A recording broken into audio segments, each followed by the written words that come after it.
Hey there, gang. How's it going? I'm Todd Nauck. Welcome to my YouTube channel. Looking to do an art live stream, and sorry I'm a little bit late. I was having a problem here with this one camera, being in focus on the art cam. There we go. Looks like we're in focus there for now. Hopefully this will all go well. Let me enlarge the screen here. Is my mic on? Yes, I believe. If you cannot hear me, please let me know in the comments, and we'll make sure that the mic is working. Yeah, it's been a while since I've had a chance to draw for you guys. I've been working crazy hard. Some of the books I've been working on. Hopefully you've seen these come out here. We'll just show. Let's see. I did Stargirl Spring Break special, X-Men Legends issues 5 and 6, the X Factor 90s X Factor comics, and then tons of covers. Like this Miles Morales 10th anniversary special cover here from the PlayStation game here with Loki, and let's see, I did a cover for Hellions, and then all my headshot covers like Thanos, Magneto, and just tons. There's like, I think 3 or 4 released every month. So that's just a little bit of the stuff I have been working on, and then a lot more stuff coming out here in,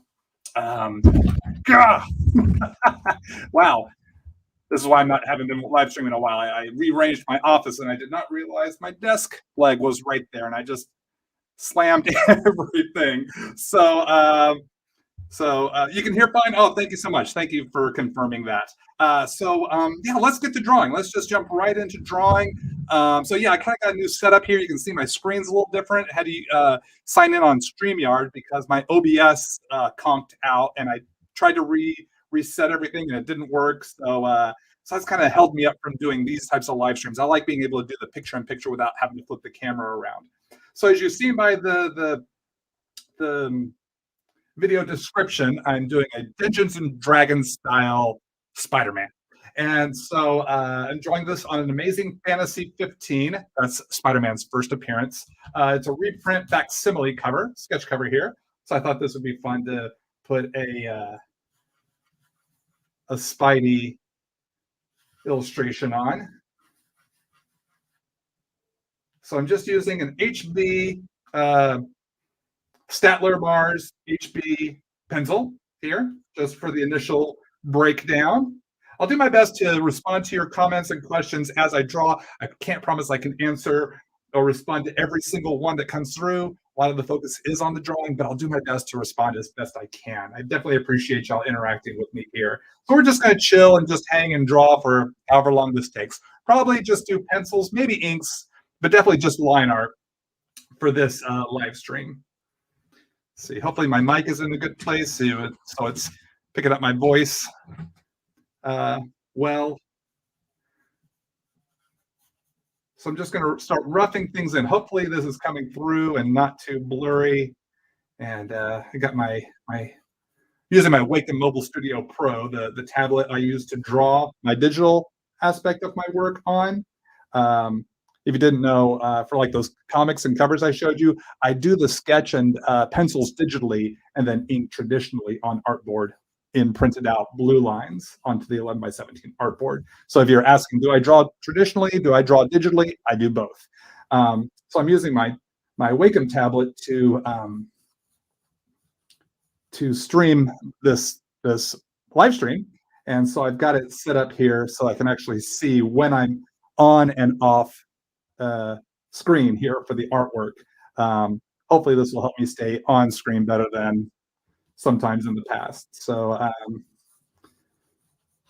we're doing this Dungeons and Dragons style Spidey.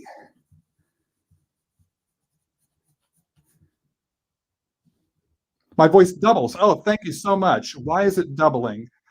Thank you so much. I probably have 2 mics on. Let me see if I can exit full screen.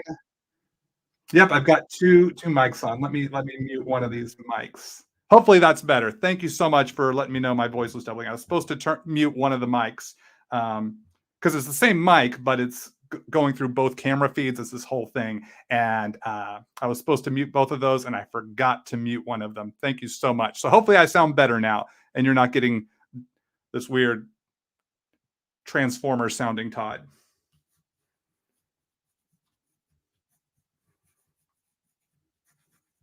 So yeah, as we go here, I'm probably just going to do rough pencils and then jump right into inks. So it has kind of maybe a little bit of a grittier feel than what I normally do, because usually my inks are pretty slick and clean for the comic book stuff I do.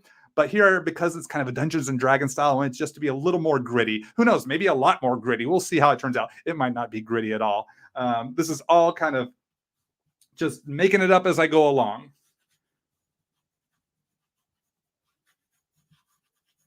Just kind of got the idea for this last night. I was thinking, man, I got some free time this weekend. It's been way too long since I've done an art live stream. I think it was in July. Can you believe it was July, I think, during San Diego Comic-Con weekend that I last did a live stream. So I thought, I am long overdue. I've got the free time this Saturday. Let's take advantage of it. Let's see what I can do to fix my my streaming options and see if we can get hopefully a good looking and sounding live stream going today. And I was thinking, what do I want to draw? And I thought, well, Spidey is always a go-to for me.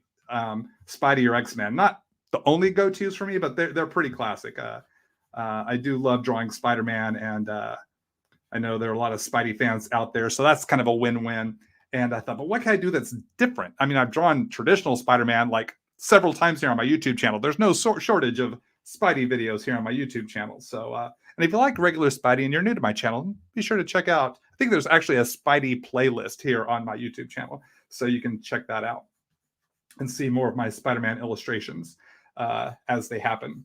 So I thought, what if I did kind of a, what if we dropped Spider-Man into the Dungeons and Dragons world? What would he look like? So I've been thinking about that and thought that would be fun to do.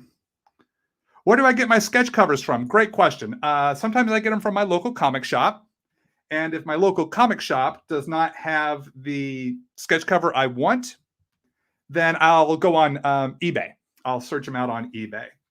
And I got this one actually from eBay. I can't remember the name of the store. I'd have to look that up, but they had a bunch of these amazing fantasies that I was able to get from them. So they're very cool. So my shout out to that store. I wish I could remember your eBay store name. It's been so long since I've had time to draw on a sketch cover or for a live stream from my sketch cover stash. Do I ever try to not draw like myself, like not draw in my style, but draw in a different way? Not too often, no. Not to say I'm opposed to that. I've been so busy and doing, what I do, like all those comics and covers and the stuff coming out for 2022, that I haven't really had time to kind of fiddle with a different style or draw in a different way. So let's see, we're going to have the arm come down this way. Oh, so sorry, gang. That whole foot was off screen. My apologies. I keep, this is new setup, so I have to keep remembering. Look up at the screen just to double check where am I on the image. Is my voice still doubling? My voice quadruples. Oh my gosh. What is going on? Could have sworn I muted one of the mics. I only have 2 mics going. Why is it quadrupling? That is really weird. I don't understand.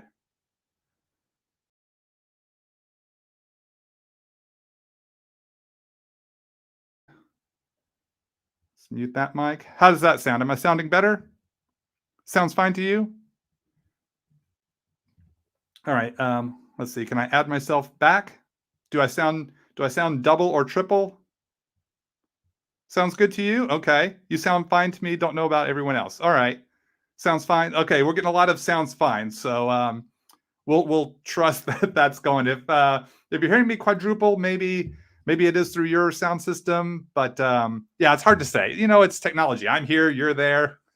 We'll troubleshoot as best we can. Thank you for your patience, everyone. Y'all are awesome. Thank you so much for your grace and for your patience. So where was I? Yes. Dropping in this arm. So it's going down, then coming back here a little bit. We might put a weapon in his hand. like maybe a sword, like a short sword.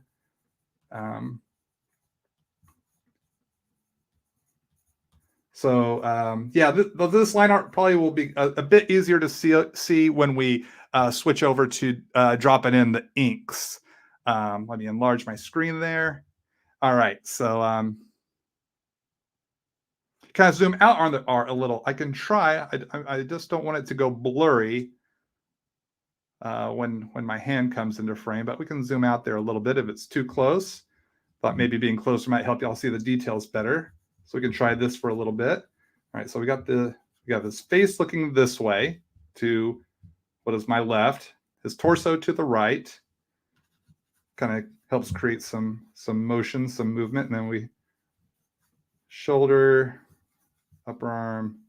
Then we'll throw in this arm here, kind of put it in a kind of this hand in kind of a Spidey like pose. I kind of know how he does that, you know, the Spidey-like pose. Like he could be ready to either leap onto a wall or shoot a web or whatnots. Where was I? Oh, hi. Yes, I've been busy drawing lots of comics and covers, and I've got, and that ship isn't slowing down. That ship, that train, whatever sort of vehicle I am in, my career vehicle is not slowing down. So so that it's taking a lot of time doing all these projects and loving it. I'm having so much fun. I can't wait for y'all to see what's coming out in 2022. Stay tuned to all my social media. They'll be linked in the video later on afterwards. I'll have all my social medias linked, and just keep following me on Twitter, Instagram, Art of Todd Nauck Facebook page. I'm always doing my best to let y'all know what I'm working on and when that will be out. Like each Wednesday, if I have something coming out, I'll be posting, hey, this headshot covers in shops, or this comic just came out that I drew, or this cover. A lot of covers, but I'm also doing some big full comic book work as well. So going to just rough in. Maybe he has a pouch here, some belts, maybe a kind of a bandolier of some sort with a big buckle and some pouches on that. You know, with his web potions. So he wouldn't have web fluid, he'd have web potions, right? Which are still technically web fluid, but let's use the word potions. We'll give him a cloak. Kind of saw him as kind of like a thief. I know Peter Parker isn't really a thieving type character, but hey, this is Dungeons and Dragons. Maybe he's kind of a bit of more of like a Robin Hood type. And, you know, if he's hanging out with Black Cat, we know she's a thief. So I kind of saw the two of them being kind of adventuring together. So he might be a bit of the skulky type. As good of a thief, I guess he could be. His line would be as good as possible. And kind of give a variation of his mask. Maybe we'll see his hair. Wouldn't be a full face mask, but we'd have some hair there. So once I get the general details roughed in here, we'll grab the Pigma microns, and then when that black ink starts to hit the paper, these lines will really pop here for y'all.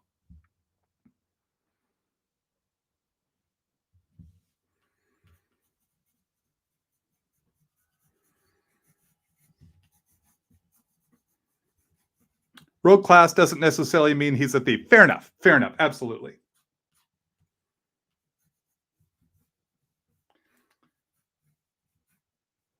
Unfortunately, as a kid, I didn't get to really play any Dungeons and Dragons for several different reasons. Moving a lot, changing neighborhoods and stuff. Sometimes I had friends who were into D&D. Most of the time I didn't, but I rolled up a lot of characters. Didn't have any of the manuals, but I love the idea of it. I love the idea of creating characters, which I guess is part of what spurred me on to wanting to create comics, because then I could create characters, put them through stories. So though I couldn't really play Dungeons and Dragons as a youth, I was able to create stories anyway through comics. But I love the idea in junior high of playing Dungeons and Dragons. But and then as I got older, I guess through my 20s and into 30s, Dungeons and Dragons didn't seem to be as big as it seems like it's gotten nowadays, thanks to, I think, things like Stranger Things and all this streaming Dungeons and Dragons games. I know that some celebrities play. But all this to say, I'm not a big D&D head, but I like the aesthetic. I like the weirdness of it and the creativity of it. So there are a lot of ins and outs about Dungeons and Dragons that I'm not as aware of or knowledgeable in, unfortunately. But I do like to be creative. I like to create. So so I appreciate y'all sharing your expertise with me. Thank you so much for that. I think probably my greatest exposure to Dungeons and Dragons was the 80s cartoon when I was a kid. Love that cartoon. Just really fun and so those six classes? Was it Ranger, Cavalier, Barbarian, Thief, Magician, and Acrobat? Those were like the main six I knew because of the cartoon. So I'm kind of like trapped in time, which is the 80s, so I don't really mind. I dig the 80s.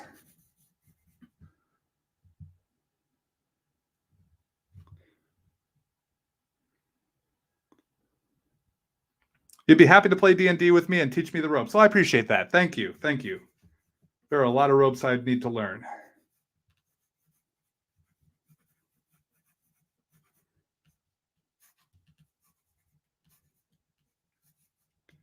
You like the D&D arcade beat 'em ups? They had a D&D arcade game? I don't think I was familiar with that. All right, so I got a lot of scribbled lines in here.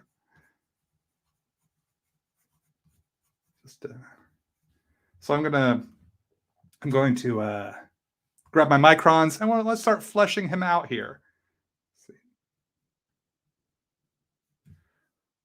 I do like to tighten up the face whenever possible because you want that face to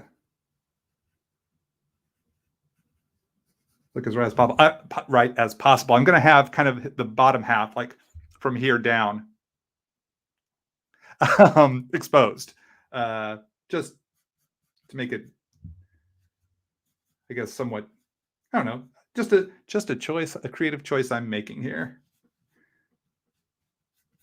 Some of the hair flops over the mask there. All right, let's grab the microns. Pigma microns. Going to use the 01, the 08, and probably some 005. Am I Nod Talk? Reverse me is Nod Talk. I'm Todd Nauck, but Nod Talk, yeah, that's like Bizarro me. That's like this opposite dimension me, where like where Spider-Man has the red and blue, and then the switch for Webman where it's blue and red. It's like it's a little bit like that, I think. Not exactly, but all right. Let's come in here and let's drop in some inks and see if we can make this really come to life here. I pull up my arm sleeve so it stops getting hung up on my desk.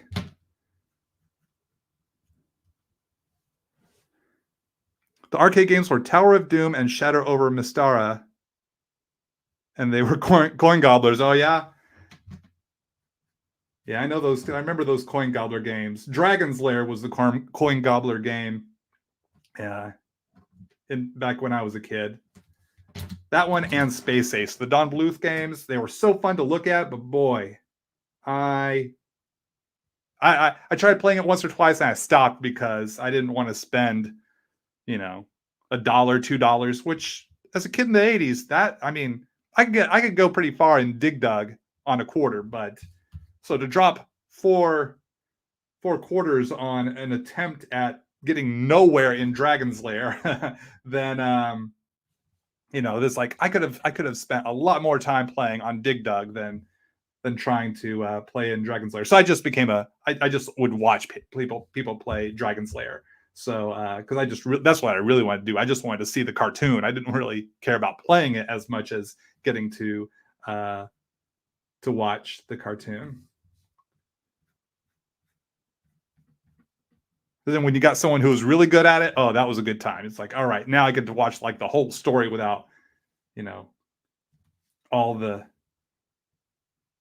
failure.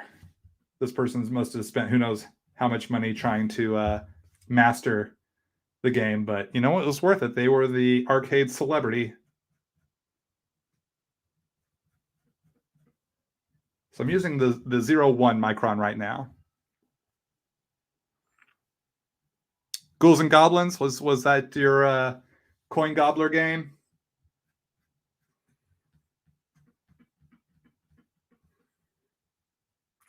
Now in where is it? Is it McKinney, Texas? Just north of Dallas. It's like North Dallas. There is an arcade museum, and my brother-in-law took me there. Took me and my wife, his sister, there when we were visiting it quite a few years ago. And you pay like I think $10 admission, but they give you like some tokens and stuff, and you can always buy more tokens. And they have all this history of video games there. It's really cool place. And they have a Dragon Slayer game that I think you can play for free, which is pretty awesome. So we gave it a try. And I mean, I remembered nothing from when I was a kid in the 80s.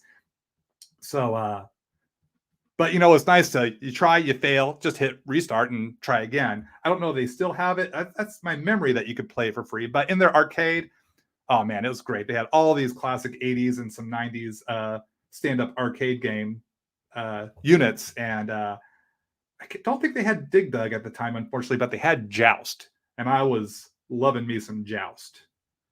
Flying around on my ostrich and getting those eggs. The TMNT arcade game took all your quarters. Oh man, in the early 90s, that one and the X-Men game, I loved playing those two.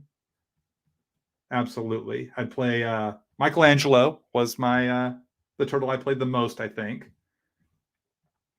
And I think in X-Men I often played either Cyclops or Nightcrawler.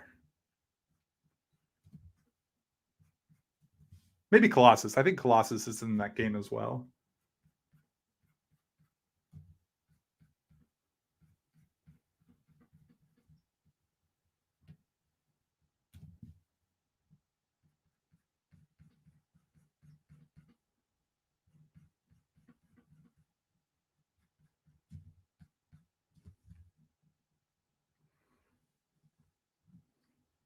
Your middle school bully took all your quarters? I'm sorry to hear that. That's not right.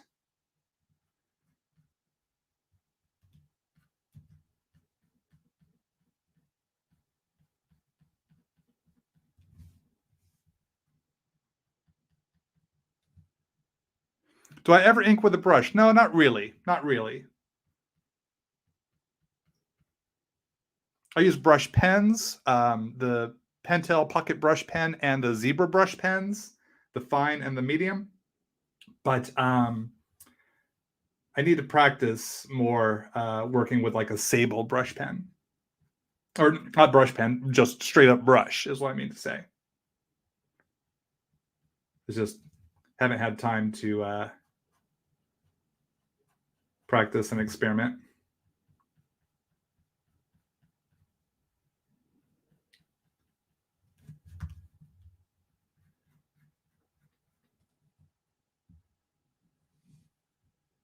The Simpsons Game. Yes, I remember playing the Simpsons Game. Didn't play as much as Turtles and X-Men, but I do remember when our arcade got that one. I remember playing it a decent amount, just because it was new and Simpsons were big. You know, the Simpsons were new and big. I guess they'd only been around for I think a couple of years by the time that game came out. Or at least I remember that game coming out.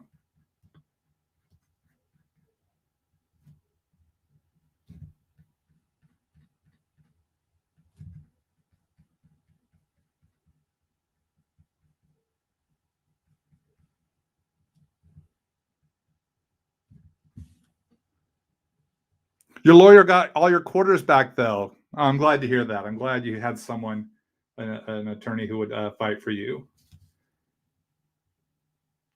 Do y'all have those commercials out here in California? I think his name's Larry H. Parker, and his little tagline is, "I'll fight for you."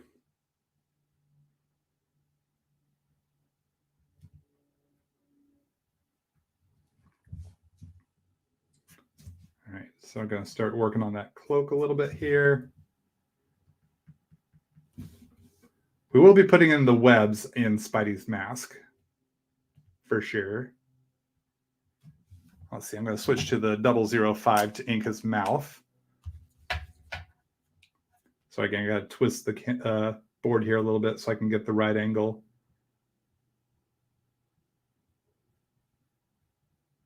So the mouth and then the lip there. You know what? We're going to give him some stubble. A little stubble on the chin.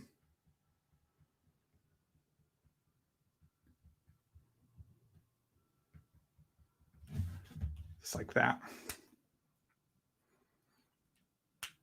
Oh, then your lawyer's bully took his quarters. I bet you your lawyer had a lot of quarters. So, whew, you know what? That sounds like a loop that one does not want to be in. All right, so we're gonna have this idea of a spider clasp on his cloak.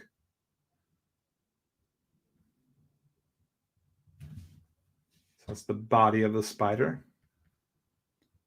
Kind of give it a little bit of a metallic flavor, and then we got the legs here.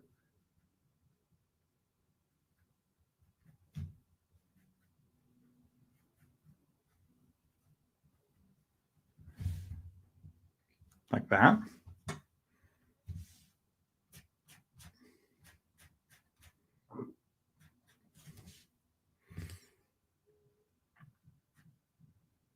I'm going to work on the collar of his like tunic that would sit underneath the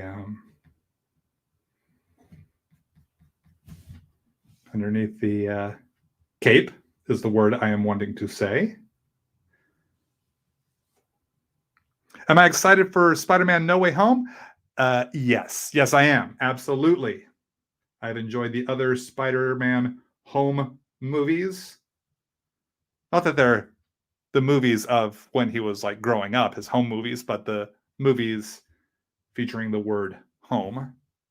I know y'all all know what I'm talking about. I mean, come on, it's the Spider-Man movies of late. I mean, we all know what they're called. So yeah, very excited for it. December 17th, can't get here soon enough. Let's see. Now, the way things are overlapped here, I've got this short sword. So I want to recenter here a little bit, just double checking his hand, how he would be holding.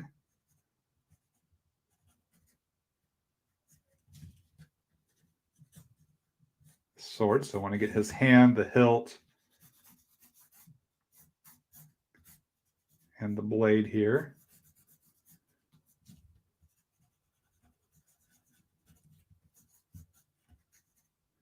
And he'll have fingerless gloves.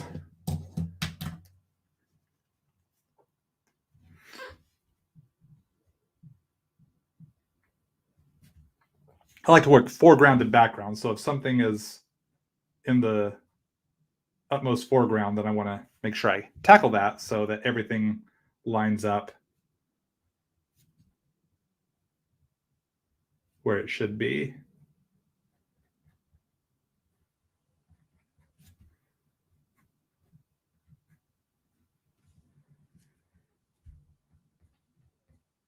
So I'm back to the 0.1 micron again. If I hadn't mentioned that, just use that 0.005 for his mouth. Anything that's a tiny detail, like the thumbnail there, I'm going to switch to the 0.005.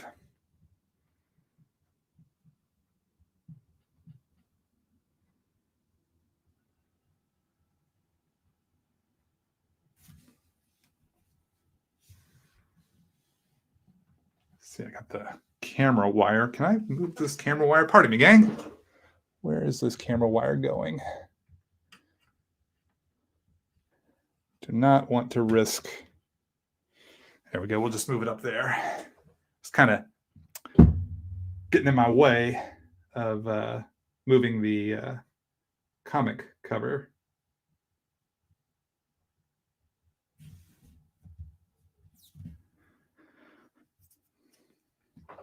Hey, Tony, how's it going? You loving the split screen feature? Thank you. Yeah, it's nice to get the split screen going again.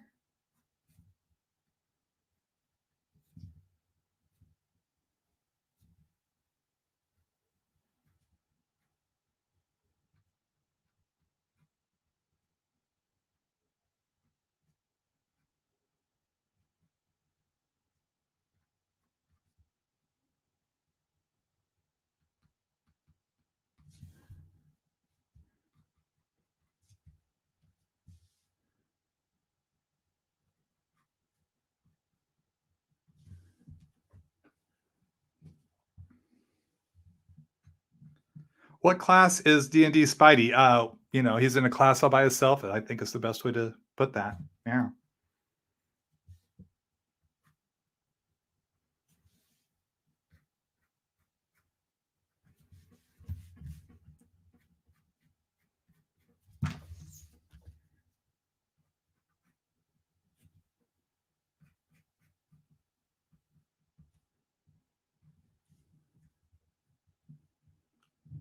Can I drop my sickest beatbox? I am capable of doing that, but I will not be doing that right now. Um, uh, just I don't want to end up spitting all over the artwork, so I try not to ever beatbox and draw at the same time. So appreciate you asking, but unfortunately, that is not something I could do at this moment.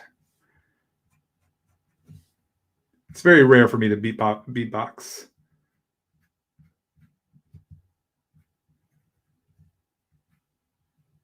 It's more likely I'll do that when I'm doing karaoke or something like that.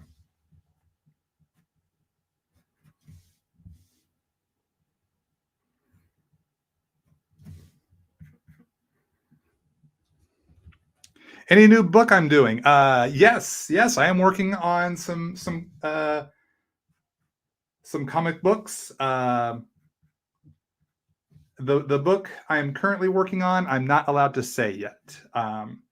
It has not been announced. So once it is announced, I will be able to, let everyone know. So do stay tuned to my social media for those announcements, as I follow along with whatever announcements my publisher makes.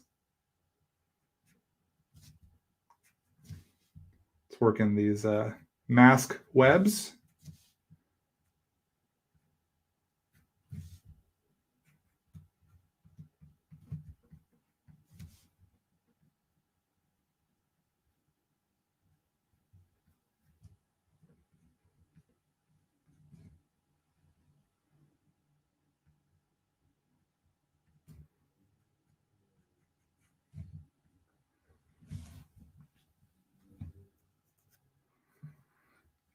Will I ever live stream karaoke? No, I don't think I ever would. That is too dangerous, really. Um, yeah, it's just too risky. People heard my singing voice.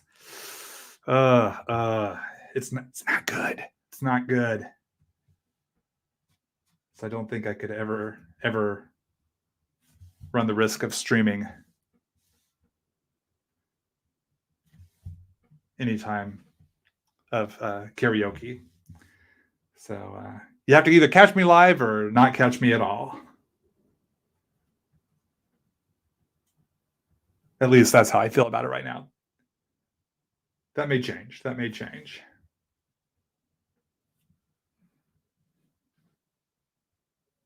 You're wondering why the long absence? You've missed my streams. Work, drawing all my comics, all my covers has kept me super psycho busy. So insanely busy.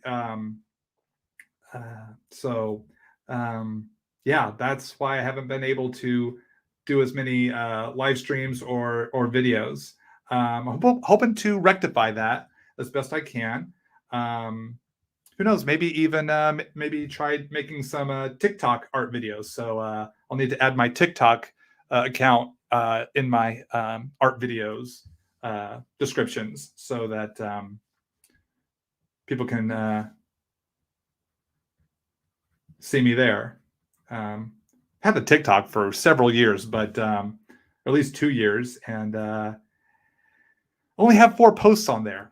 But now that TikTok does like you can do like 3-minute videos, it's like okay, I think I can work with this. I think I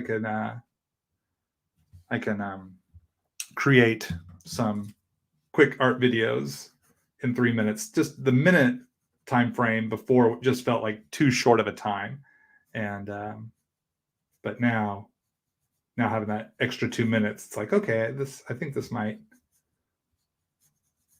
play a little bit better with what I feel I can do on the app. So let's see.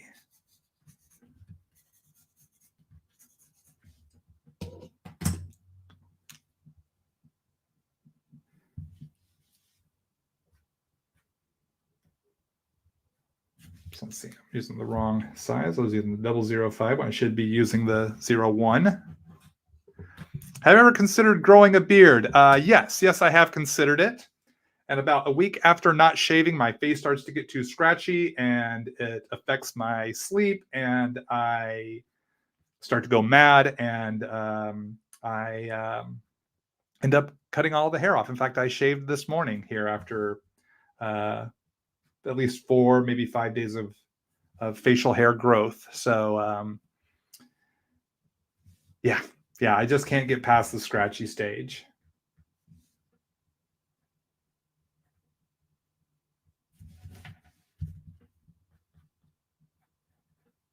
Any tips for inking hair? I would have tips. It's just kind of hard to think of those tips if I'm not inking the hair. Like when I was going here, it's just really kind of finding the shapes, the chunk shapes, and then the smaller hairs inside the chunk shapes. What I would encourage is look at real life hair. Look at like hairstyles online and study the shape of that the hair makes in the like the different. It's going to show here on my head. My hair is not really long enough to demonstrate, but I should do just like a straight up hair video at some point. Maybe I'll do that someday.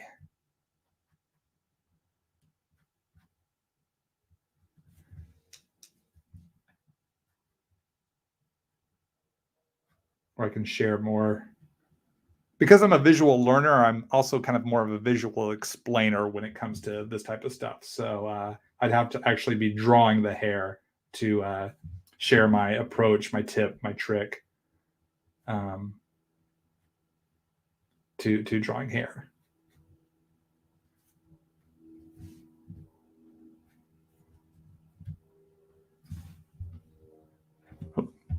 Kind of got a little blurry there. There we go. Come back. All right. Scratchy stage lasts about a month, maybe 2. You just have to be patient and definitely not scratch. Been there, done that. Yeah, if I'm scratching after a week, I don't know if I can add another 3 to 7 weeks. Yeah, I just don't don't see myself doing that. But thank you for the tip. Thank you for the input. I just don't know if it's worth it to me yet. Who knows? That might change, but I don't know if it's worth it to me to put myself through that right now.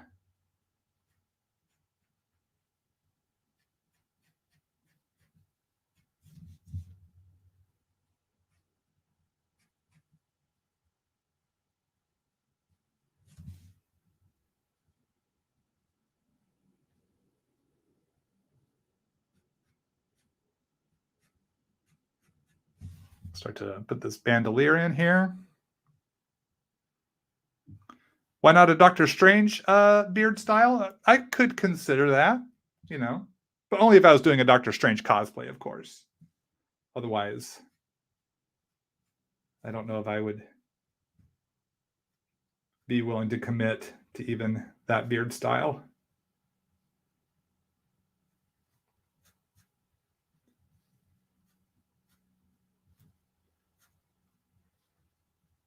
Put a few little pouches here on his bandolier.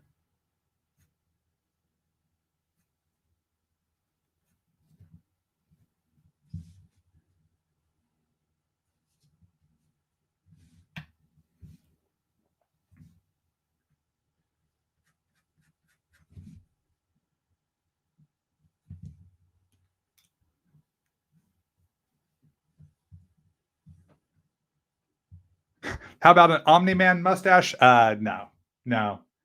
I don't know if I could go there. It works for Omni Man, but I don't know if it would work for me. I don't think I have the right face for just a mustache. I don't. I'd have to have like the beard aspect to go along with it. All right, so let's see. I want to throw in, like, he has one like big waist belt, but then he's got this little smaller belt that leads to the little side pouch, like that right there. So I just want to kind of define that a little bit more. Maybe a tunic over his short-sleeved shirt there. How about a Gandalf beard? When I reach like 97 years old, then I would consider growing a Gandalf style beard. I'd have to be. I'd want to be like really old if I were to do that beard. I wouldn't want to do it now. I'd look. I don't think that'd be the right look for me. But one day when I'm like really, really, really old, maybe I'd consider that Gandalf beard.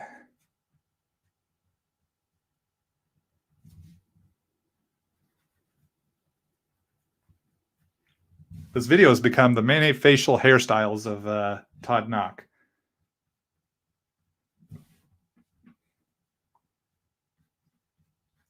Maybe we should change topics.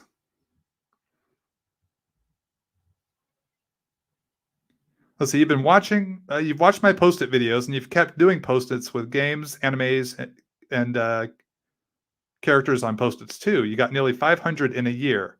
Thanks for my tips and advices that helped your skills. Well, I'm so glad to hear that. Right on, yeah. For those of you that might not know, back when the pandemic started, I was doing daily Post-it note sketch videos.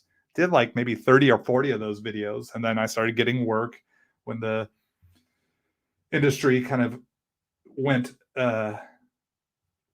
got taken off pause. The industry was paused for a time, and so I didn't have a lot of work at the time. So I was doing these daily videos, and until work started going again, and then of course deadlines started eating up all my time. But yeah, I did like at least 30 Post-it note videos, like every day for like 6+ weeks. So I'm so glad that those were a help to you. So glad to hear that. I'm glad to hear you're still doing Post-it note art videos. That's really, really cool. All right, so let's see. Put some pouches on this belt that goes around his waist. Put some wrinkles here in his tunic.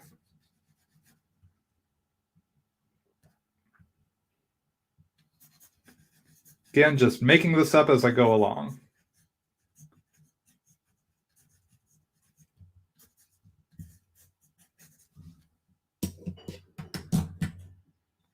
Am I going to add more webbing aspects of the Spider-Man costume here and there? Yes, I do plan to do that. Absolutely. Right now, I'm just wanting to get more of the big chunks of the outfit together, and then see what I could fit in Spider-Man webbing wise to really bring home that Spidey aspect. Absolutely.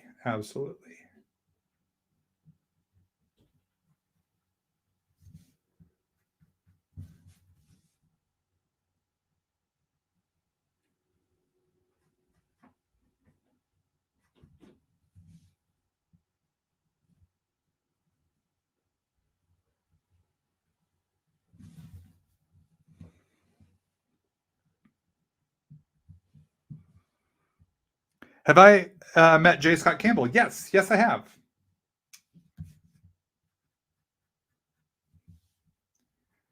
Yeah, I've enjoyed his work since he first came on the scene at Jim Lee's Wildstorm Studios back before I broke into the biz. Probably maybe a year before I broke in. I remember seeing this new guy Jim Lee was hiring. It's like, oh my gosh, this guy's awesome. And he just kept getting, his work kept getting more and more awesomer. So yeah.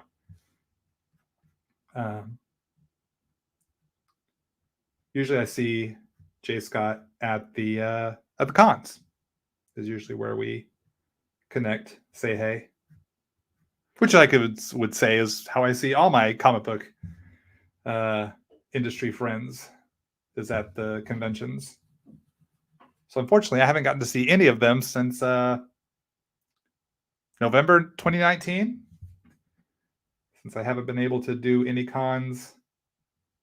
Well, one, because nothing happened in 2020 really because of the pandemic, or very little happened con-wise. And then now here that cons are starting back up, I just haven't been able to do any cons because of my work schedule. I know people are in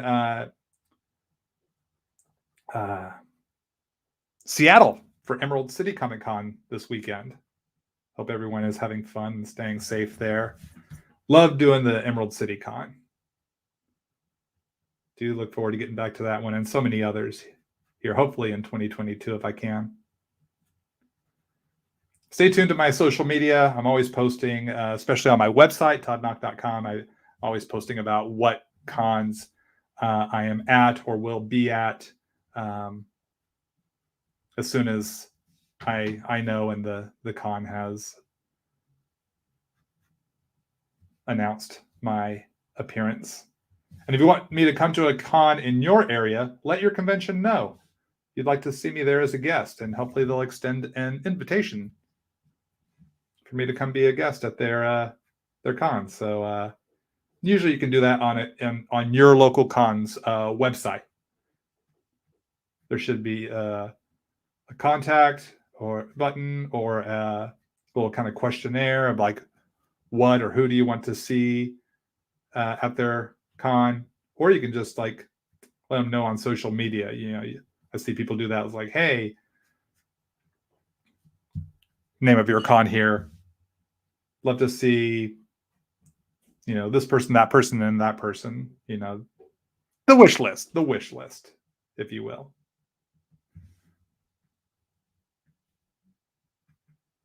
What if we made that buckle a spider?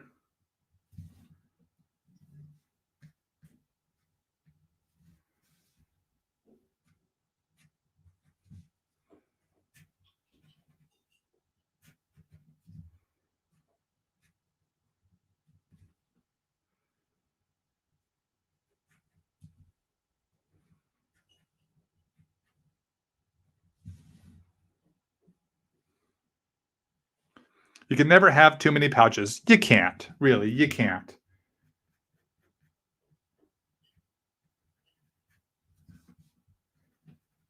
So many things to carry.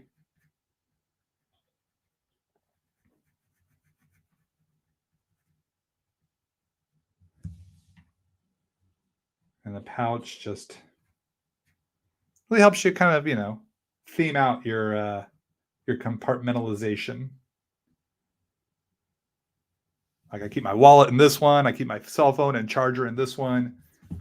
Got my, breath mints in this one.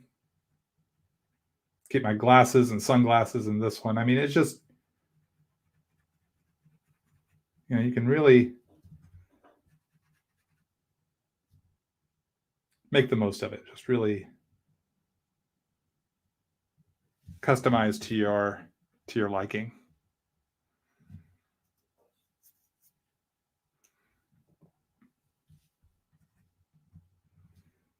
And that's my stance on stanch. I was going to say stance and then the word pouches, and I combine the two. I do this all the time, combining words that I'm trying to say.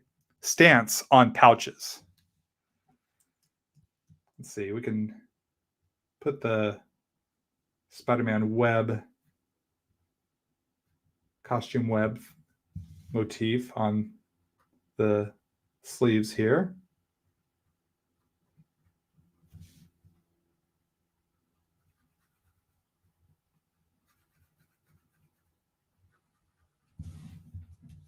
Kind of help bring that vibe home.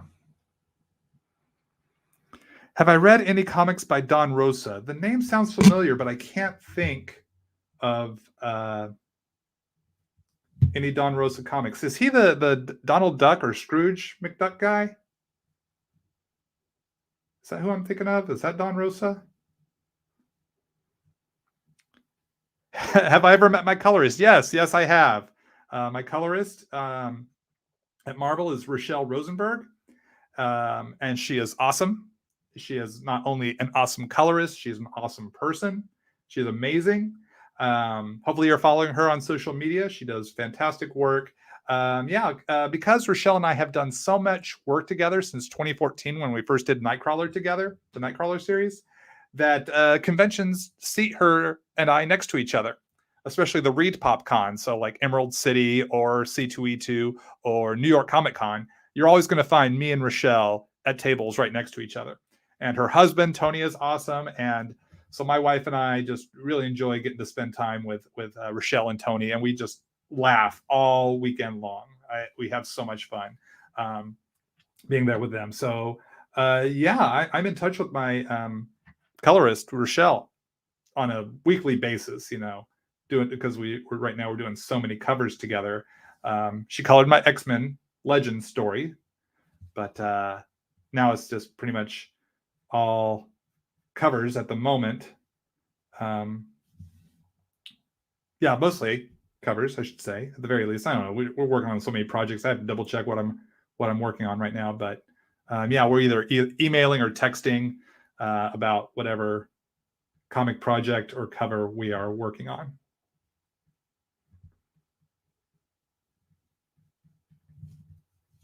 Still on screen? Okay, good.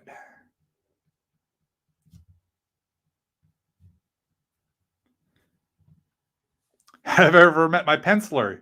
I meet him every day. I say, hey, man, have a good day. And then I say to myself, thanks, man. I'll do just that. Yeah. Salt of the earth. Love working with that guy.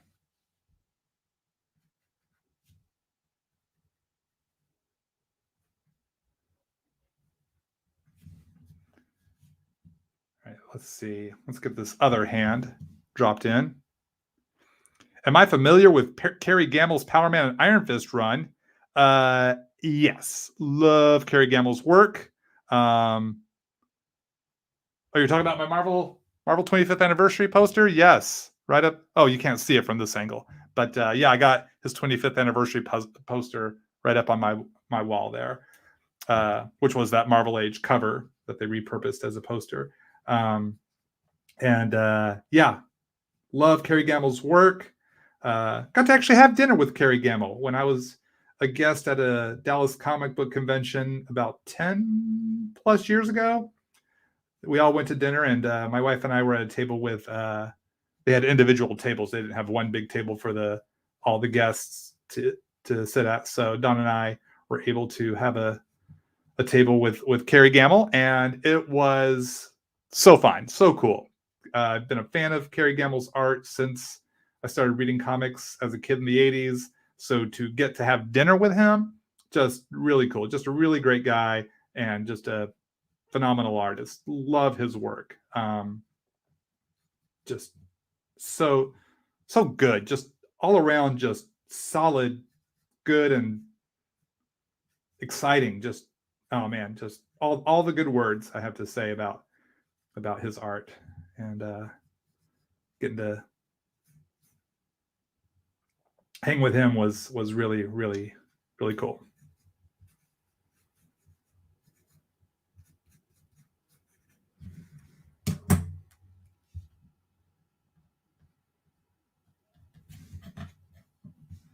All right, let's start to ink in this hand here. Just wanted to tighten up the hands. a little bit. Just make sure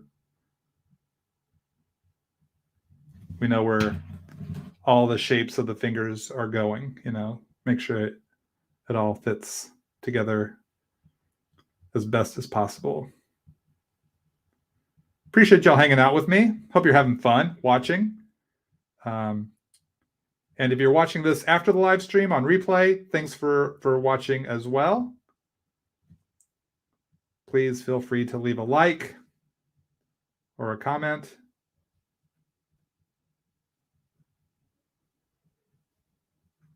Or even share. Feel free to share this video. Appreciate all that support.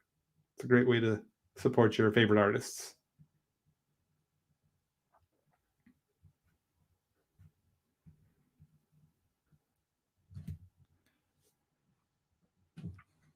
Is Annette still on the payroll? She is. She is still on the payroll. Even though I'm still working without a net, live TV is working without a net. But yeah, she doesn't show up in the studio for live stream days because I haven't been live streaming in how many months since July? 4.5. So yeah, she's probably on vacation somewhere. I mean, COVID really slowed things down. Could have her coming into the studio during the the COVID. But she wasn't coming into the studio even before the pandemic, as many of you know from my live streams. Yeah, still keep Annette on the payroll though. You never know. You never know when you're gonna need the help. So yeah. Good old Annette. Favorite Spidey storyline? Golly, storyline. I don't know. I can't think of like one specific storyline. I mean, there are so many classics. The Craven's Last Hunt, the Death of Jean DeWolf. These are like 80s storylines that I'm talking about right now. I don't know. I don't think I have just like one favorite. I do have a favorite Spider-Man story, which I have shared in other live streams or Q&A live streams, and that is Amazing Spider-Man 248. It's either 248 and 249. I always forget the exact number, but 248 or 249, The Kid Who Collects Spider-Man. That is my favorite story. And I've come to find out that it's a lot of people's favorite story. And if you haven't read it yet, look it up.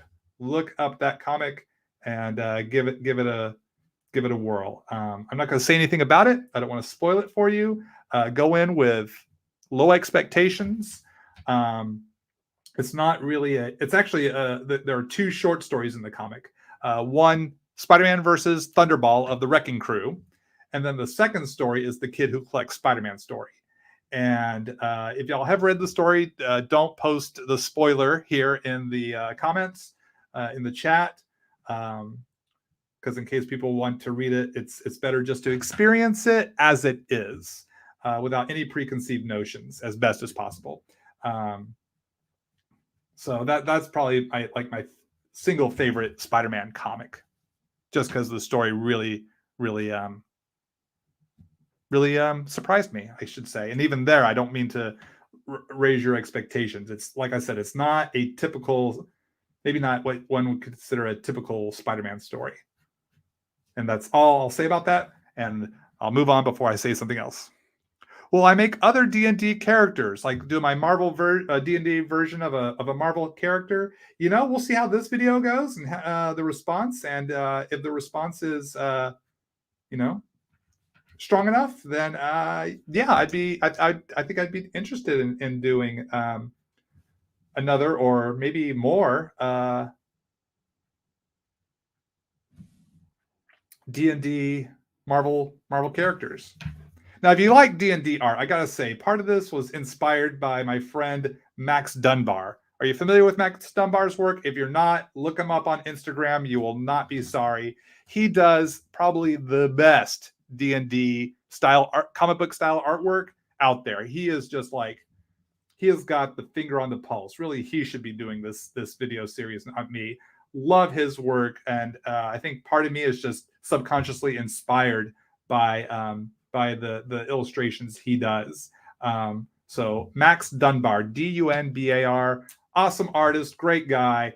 I've gotten to meet him and see him, hang out with him, and even go to dinner with him at conventions. And just a really, really cool guy, really, really cool artist from Canada. Really, not like that really would make a difference, but he is definitely my Canadian friend and just really awesome artist. And does, like I said, look him up on Twitter or Instagram, and you will not. You'll be sending me a thank you note, is what you'll be doing. I'm almost positive you'll be sending me a thank you note. So that said, maybe maybe I would do a more of these types of illustrations.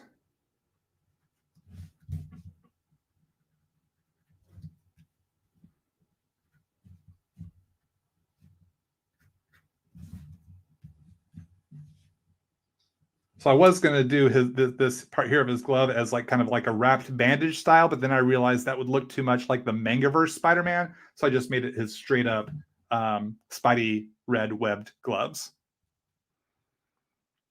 Have I read Berserker by Keanu Reeves? I have not. I have not. I've heard about it, but I have not read it. But I'll have to keep an eye out for it, it sounds like.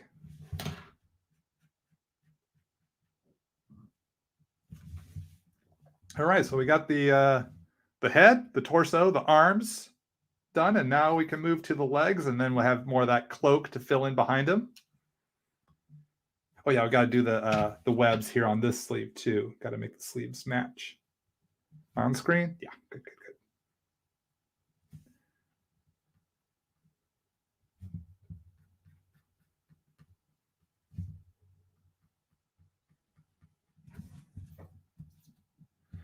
All right, so yeah, so we're talking about the legs there. So I was roughing in some kind of like some sort of like little armored shielding there. Oh yeah, maybe I'll do the armor and then do the web pattern on the armor like that. And we have the knees here. And then boots. I don't want to put the web pattern on the boots. Maybe I can find a way to incorporate it in some way. We'll figure it out as I go. Let's see, if I could do a Mystery Science Theater 3000 type of movie with the bots, like, so if I were to riff a movie, like if I was in the Mystery Science Theater and I got to riff a bad movie with Tom and Crow, which, oh yeah, yes, my Tom and Crow right back there, I could bring them in with me.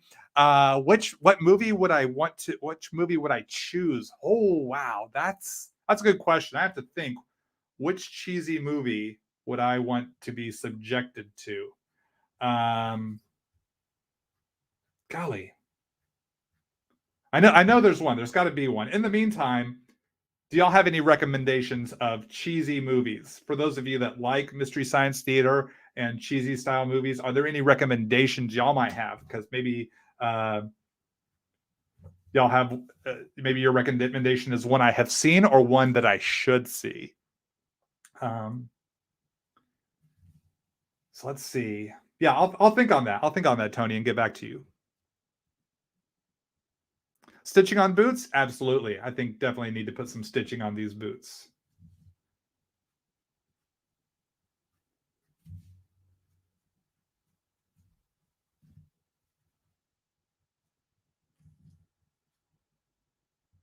Put the web pattern around the fold of the boot. Yeah, I was kind of considering that. I kind of roughed that in. But then I was wondering, would that look too much like Spinneret? Maybe that's okay, because she has those little brown hiking boots, and with the cuffs, the boot kind of cuff folded over, and there's the web pattern. So I didn't want it to look like I was ripping off Spinneret. So, but yeah, that had crossed my mind, and yeah, we'll see. We'll see.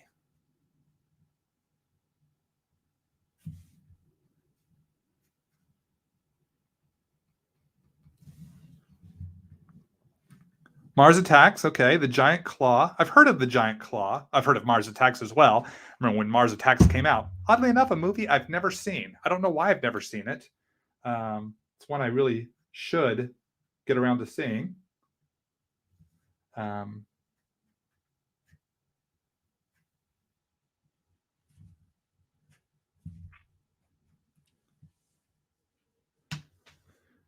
Mac and Me. Mystery Science Theater has already done Mac and Me. If you haven't seen it yet, check it out. The Mystery Science Theater, The Gauntlet on Netflix. It's the first episode of season 12, and they did an awesome job riffing that one.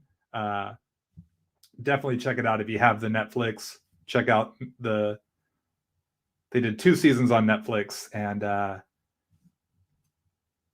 it's the Gauntlet season that is the first episode has Mac and Me, and that was the first time I ever saw Mac and Me. Oddly enough, was on Mystery Science Theater, and I'm glad I waited. I'm glad I waited to watch it Mystery Science Theater style. Plan 9 from Outer Space. I've seen that a bunch as riff tracks. Riff tracks. Oh, Critters. Yes, Critters. I love Critters. Oh my gosh, Critters. I think Critters might be the first time that it might be one of Billy Zane's first movies. Billy Zane from all sorts of movies. Rocketeer. I think he was in what's the movie about the boat? The big boat. That's Titanic.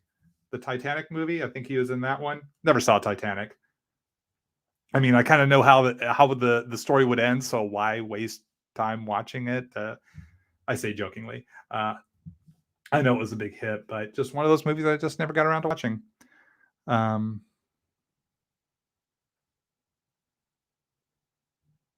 Phantom. Oh yeah, he was in The Phantom. Billy Zane was a Phantom. Again, another movie I've never seen.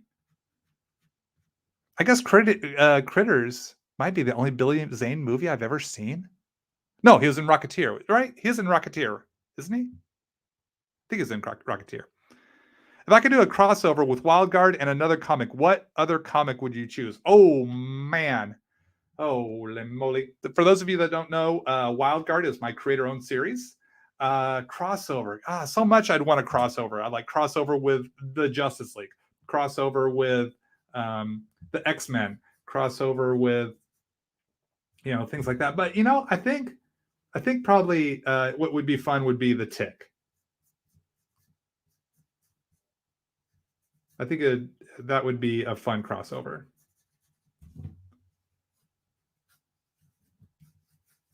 I don't even know if they still make Tick comics, but that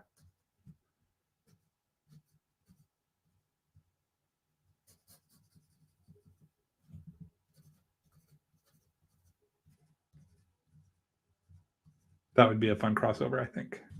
Just because I've loved the Tick. Like the Ben Edlund, like the first 13 issues were probably my favorites. I've read many of them since then, though, with the continued adventures of the Tick. But I don't know, just something about Ben Edlund's sense of humor in those comics just really, really, I really dug as I guess I was a young adult when I discovered those comics. I remember seeing them advertised, like in the Mile High back issue ads that they ran in Marvel comics back in the 80s.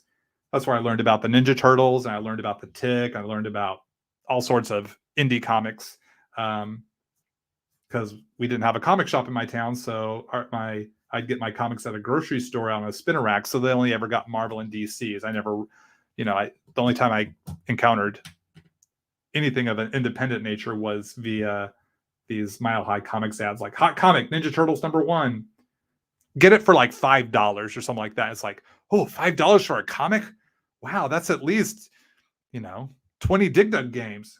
Now it's like, oh, I should have ordered it back then when that was the new hot book and you could have gotten it for $5.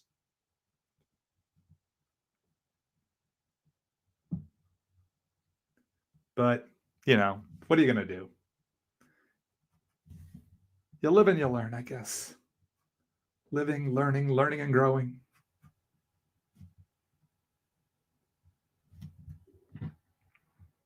Timothy Dalton was in Rocketeer. That's who I'm thinking of. Timothy Dalton. Old Dalty. Yes, thank you. Thank you for clearing that up for me. I don't know why I was thinking Billy Zane. Bill Campbell, that's it. Billy Campbell is the Rocketeer. Not that I was thinking Billy Zane was a Rocketeer. I thought he was another character in Rocketeer. But Bill Campbell, isn't it Bill Campbell played the Rocketeer? Maybe that's why I was thinking Bill or Billy, because I think Bill Campbell was credited as Billy in some of his movies. Anyhow, Critters, yeah, definitely would be up for consideration as a movie. I would want to riff if I were trapped in the Mystery Science Theater.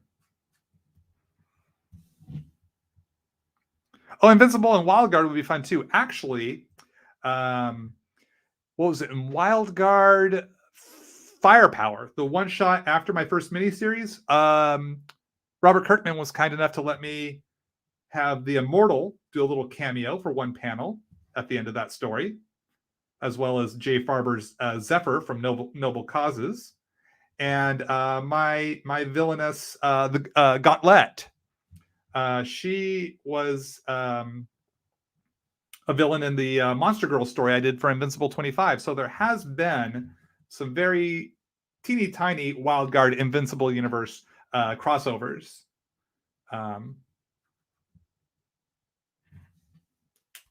In that regard. But yeah, it'd be fun to be able to do like a full-on crossover. Have like Red Rover meet Best Tiger. That would be awesome. It is Billy Campbell. You looked it up. Thank you. Thank you. Rochelle's jaw just hit the floor in the fact that I haven't watched Titanic. Well, Tony, my colorist husband is here at the live stream, and yeah, Rochelle, please forgive me. I don't know what to say. I hope we can still be friends. I hope we can still be co-workers. Tony, please pass on my apologies and my chagrin. But if it makes her feel any better, I've seen Critters at least half a dozen or more times. If that means anything. Probably means nothing. I mean, Critters, how many people have seen the movie Critters?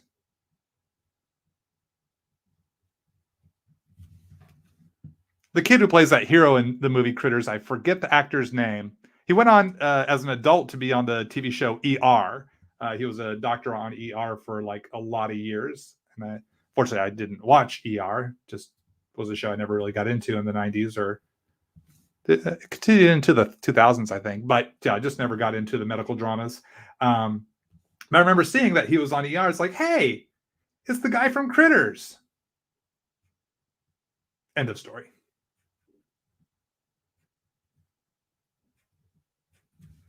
I remember he was like in an episode of Charles in Charge, and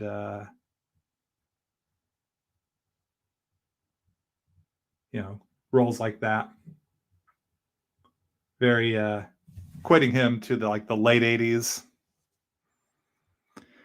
Seen any Vincent Price movies? No, not really.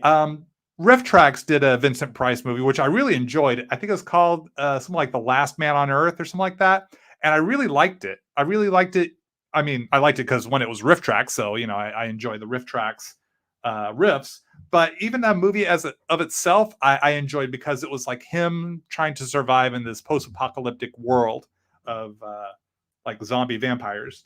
But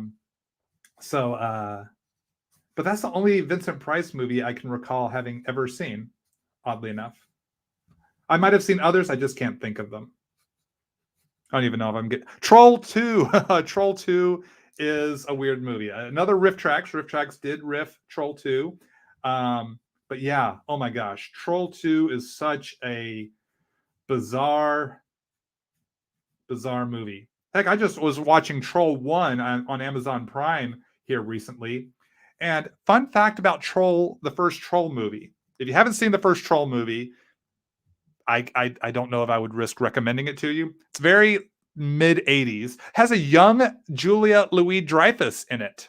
So if you're a fan of Julia Louis-Dreyfus or Sonny Bono from Sonny and Cher, consider checking out the first Troll movie. the main characters, the father and the son in the movie Troll, do you know what their name is? It's like senior and junior, the father and the son. Harry Potter. They are the first Harry Potter. Harry Potter Sr. and Harry Potter Jr. Their name is full on, not Harold Potter. It is Harry Potter Sr. and Harry Potter Jr. So when people ask, "Are you a fan of Harry Potter?" and I'm like, "You mean the main character from the movie Troll?" Absolutely, love Harry Potter. So yeah, that kind of that took me a bit aback when the first time I saw it, and they introduced the characters, moved to the new town, and they introduced themselves as the Potter family, and this is their son Harry, and I'm like, Harry Potter, the dad's Harry Potter too. What madness. So yeah, I've seen Troll. All that to say, I've seen Troll. Or Troll 2 as well. Troll 2 has nothing to do with Troll 1. And there's a Troll 3 that I can't even finish watching. It was on the Tubi app. I don't know if it's still on Tubi, but it's like, oh, there was a third Troll movie. I think maybe even a fourth Troll movie. It was definitely a sequel beyond Troll 1 and 2, and I have yet to finish it. It was very, very difficult to watch. More so than Troll 2. If that says anything, that should tell you something. Because if you've seen Troll 2, you know it is a hard movie to watch. That's why I like the Riff Tracks version, because they kind of take some of the sting off of it. But there are movies out there that are riffed, that are cheesy movies that are riffed, that are actually movies that are not too bad to watch on their own. There is an Anne Margaret movie. Yeah, remember Anne Margaret? She did a lot of movies with Elvis. So Mystery Science Theater did this movie called Kitten with a Whip. It's from the 1960s. Stars John Forsythe and Anne Margaret. And it's the first episode of season 6 of Mystery Science Theater. You should be able to find it even on YouTube. And I came across, I've only seen the Mystery Science Theater version. One day I was flipping through the channels, and it was airing on one of those classic TV, classic movie sub channels. And it's like, hey, this is Kitten with a Whip. Like, this isn't Mystery Science Theater Kitten with a Whip. This is actually Kitten with a Whip.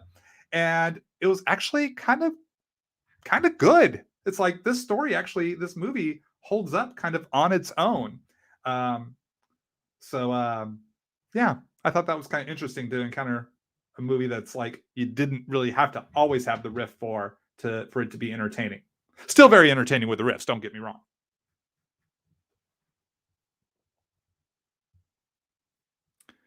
Oh, when do you get to see post-apocalyptic Luigi? In reference to the post-apocalypse Mario I did a number of years ago. I don't know. But thanks for mentioning it. Maybe I will do more of the post-apocalypse Mario world someday. With Princess Peach, Daisy, Yoshi, etc.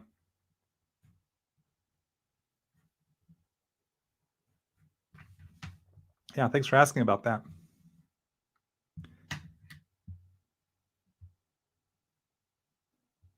You think the Troll movies are not interconnected? I can almost say for sure they're not interconnected. Oh man, they think they just took other goblin-like movies and just slapped the Troll name on there just to try to write off the success of the first Troll movie. I had never heard of the first Troll movie as a kid growing up in the 80s, so like I didn't learn about it until like this millennia. So it's like how successful was the first Troll movie that you had to, if you had a movie that needed some help, that you needed to make it a sequel, quote unquote, Troll's the one you pick. But I guess it all worked out in the end.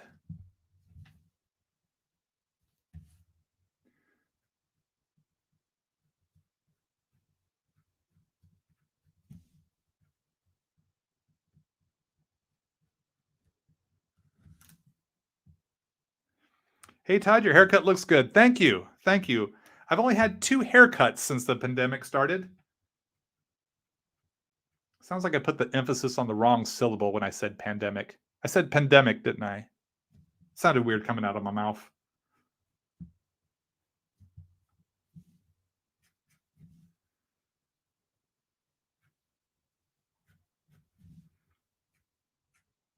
So I decided to put the Spider-Man web, costume web vibe on like his calves, just like on the boots itself, just to do something different. Because as discussed earlier, I had considered and someone had suggested putting the web pattern here in the fold over of the cuffs, but I just think that would look too much like Spinneret. So I wanted to branch out into new ground. I agreed with the person's idea. You know, it was totally something I was vibing with, but you know, sometimes you think of an idea, you think, oh, have I seen that before? Maybe I should try something else. How can I do that just a little bit different whenever possible?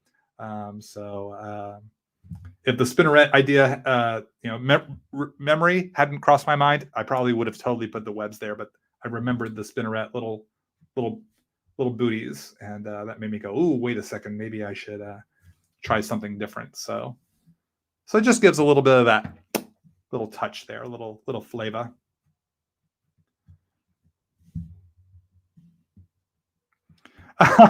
You've been confused thinking I was talking about the Trolls animated movies. No, not the Trolls animated movies. I do know that those exist, have never seen them. No, these are live action movies from the 1980s and 90s. Troll 1 was like 86, Troll 2 was like 89 to 93, somewhere around there. Definitely very late 80s or more than likely early 90s. And then subsequent Troll movies. One of them I think was done like within the past decade, the one that was just so I don't know, I think it was slow for me, that I just couldn't continue. I just couldn't continue. I couldn't even, I guess, as the kids say.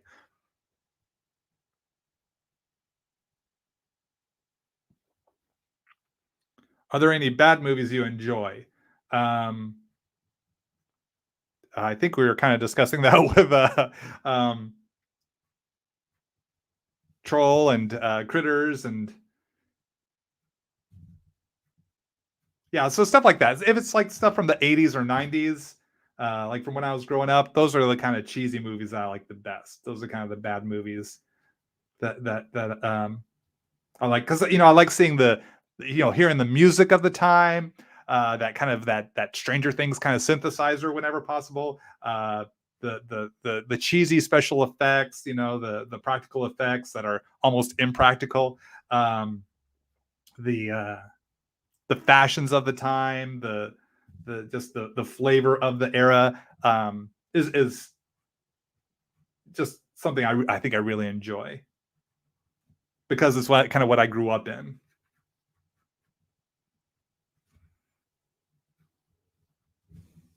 But yeah, I'm definitely not. None of these troll movies are affiliated with the Trolls animated movies. I think it's the pluralization that sets them apart. There's the troll movies I was talking about, and then the Trolls movies that are family fun for the entire family, because the word family is in the fun. Back to drawing. Uh, oh yeah, the 80s Masters of the Universe movie. Yeah, I watched that about a year ago. I think it was on Amazon Prime for a while. Yeah, boy, they really dropped the ball with that one. That could have been so awesome, and uh, it just missed the mark. You know, it just really missed the mark, unfortunately. Um, you know, having the story come to our Earth, um, not giving us some of the characters that we love. Like there was, I think they had Beastman, but there was no Merman, there was no Trapjaw, there was no Triclops. I think he had He-Man, Man at Arms, and Tila, and they Man at Arms. They almost kind of made it look like the cartoon or action figure with the armor and definitely the mustache and the helmet. So that was cool that they got that, but yeah, but they did the best they could at the time, I guess, is the way to look at that there. They did the best they could with it at the time. But I mean, the little wizard dwarf, played by Billy Barty, I believe, is like, oh, sweet Billy Barty, but why couldn't it have been Orko? You know, but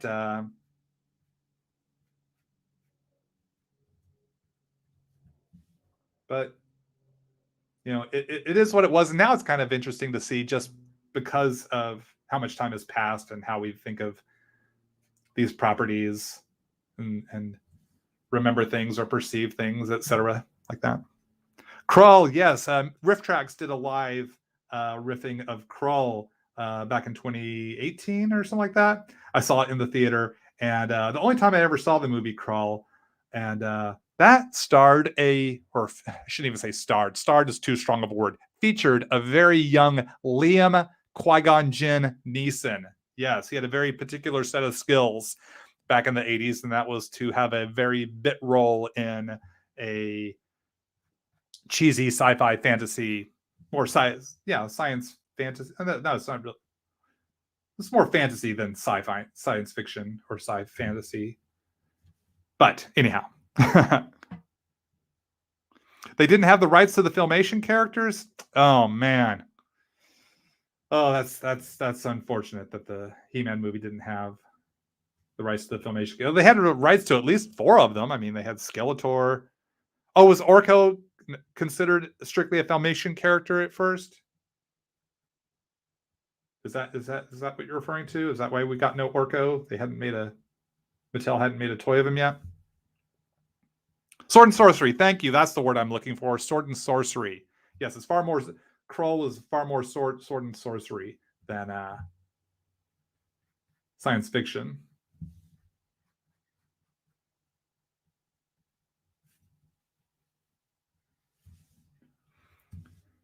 And if hearing about any of these Mystery Science Theater episodes or Rift Track movies, Rift movies, sounds interesting to you and you haven't seen any of these yet, there's a dedicated Rift Tracks and dedicated Mystery Science Theater channel on Pluto TV. You can also find episodes on Tubi or Amazon Prime. So just search Mystery Science Theater or search Rift Tracks, Rifftrax, and you should be able to find the episodes they have available for free on Tubi, Pluto, or Amazon Prime.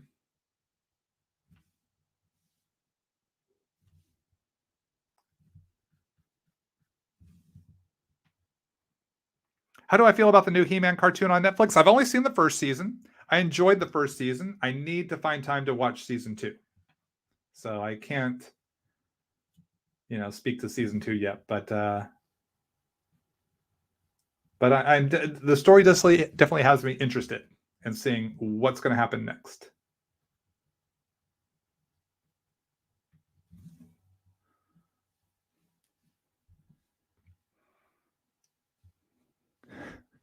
Use the code Todd Nauck and get. Fortunately, there is no need to enter any codes into Tubi, Pluto, or Amazon Prime to watch Mystery Science Theater or Rift Tracks. My name gets you nothing. Gets you nothing in that regard.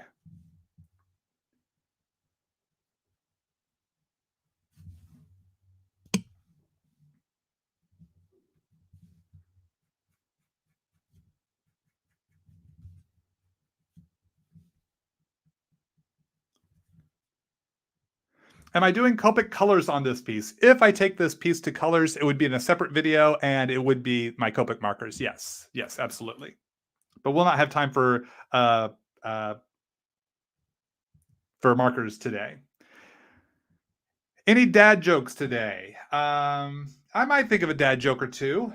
Came across some dad jokes on Instagram last week. One I really liked.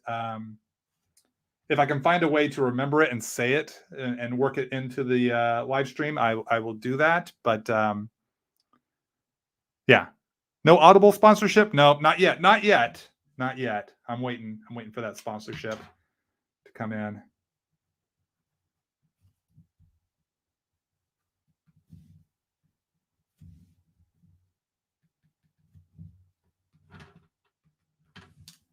All right, so I think I really just need to get the cloak worked in here.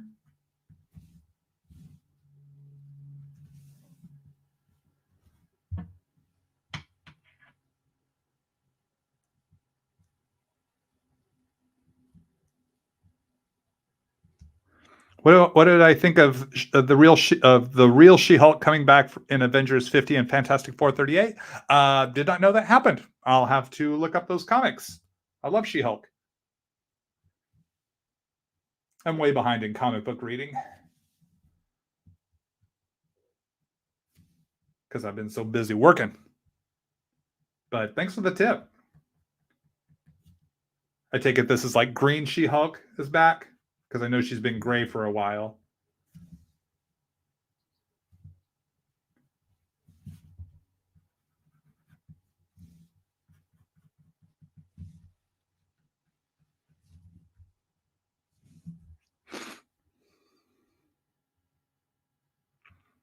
Which days are strongest? Saturday and Sunday. The rest are weekdays. That's good. That's a good dad joke. That's a very good dad joke.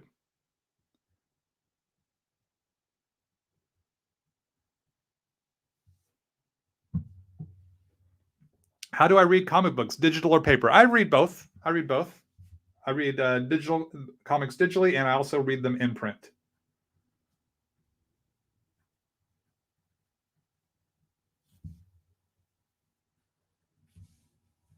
All right, yeah, so let's see. I was going to get the cloak going here. Let's got to figure out the flow.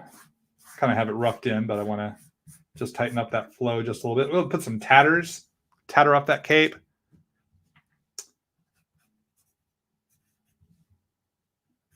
Nothing like a nicely tattered cape.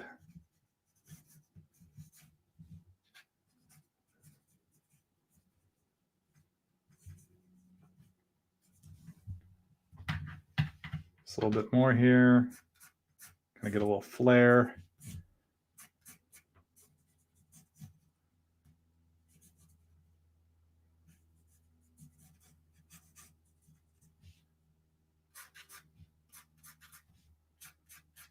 Some of the folds of the cape in there. And then we'll start to ink it. Hopefully you'll be able to see kind of what I'm doing.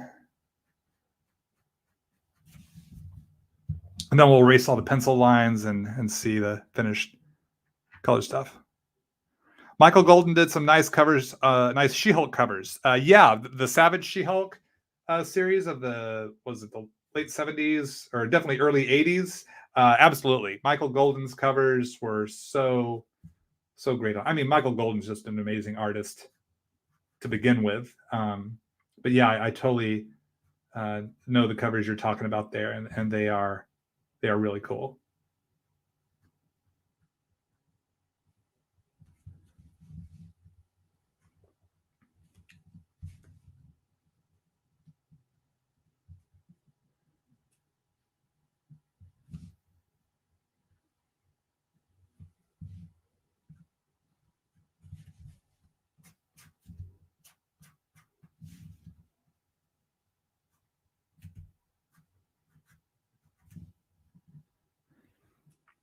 Let's see. How do I read them digitally? How do I read comics digitally? You imagine Marvel and DC have their own services or something? Yes, it's the Marvel Universe app and the DC Universe app.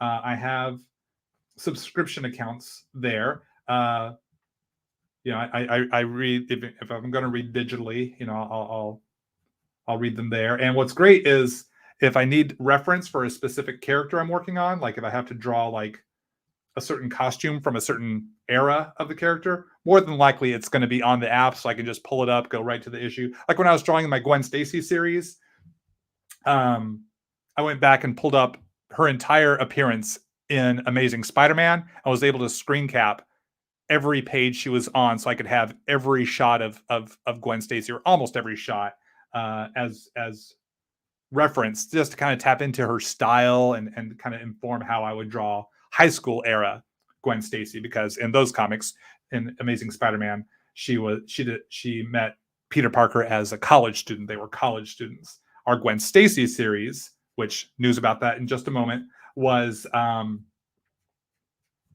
set in high school. but I wanted to kind of know, like, how did she dress in college? How would I clothe her here in high school? What are some of the choices I would make? What is the Gwen Stacy vibe? I guess I should say. So the Marvel Universe app really helped, so that I could have access to all those comics.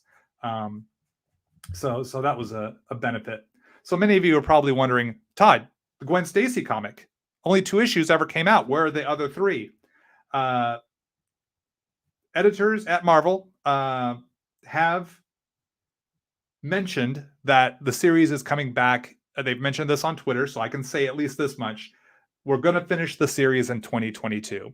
How and when that's going to go down, I don't have that information yet.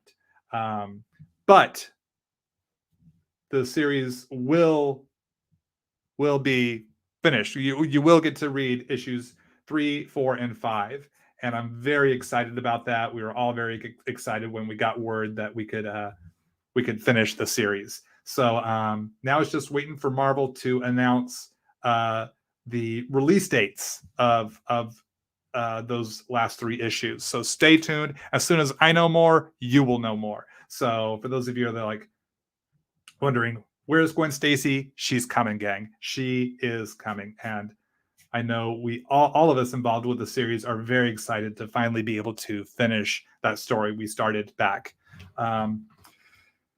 just prior to the pandemic. Pandemic really did a number on that series, and I know many of y'all have been waiting as patiently as possible to get the last 3 issues of that 5-issue miniseries to find out what happens next. And I'm so excited, gang. There are things that we got to do in this series that just was so much fun, and I don't want to say anything, don't want to give away any spoilers, but it's coming. It's coming soon, and like I said, I will be posting about that on my social media as soon as Marvel announces more information. But just know that she hasn't been forgotten and that things are in the works. So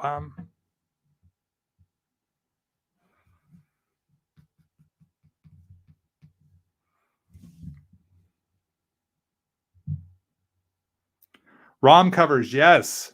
I only have a handful of ROM, but Michael Golden did do awesome. Like I said, anything Michael Golden drew was awesome. Little pop quiz time. There is no prize for this, but just for conversation's sake, do you know which X-Men Michael Golden is credited with creating? Or at the very least co-creating, creating the visual for, if not the entirety of the character. We'll just wait. The first answer gets bragging rights. Which X-Man did Michael Golden create?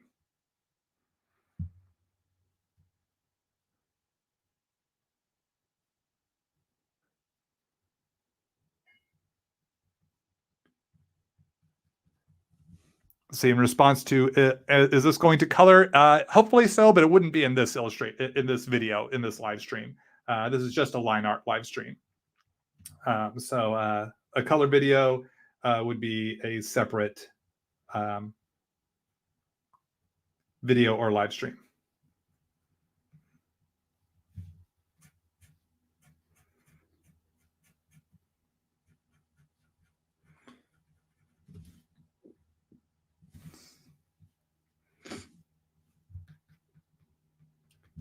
Gonna just tatter up that cape with these little flecks inside here, make it look worn and dingy, dirty.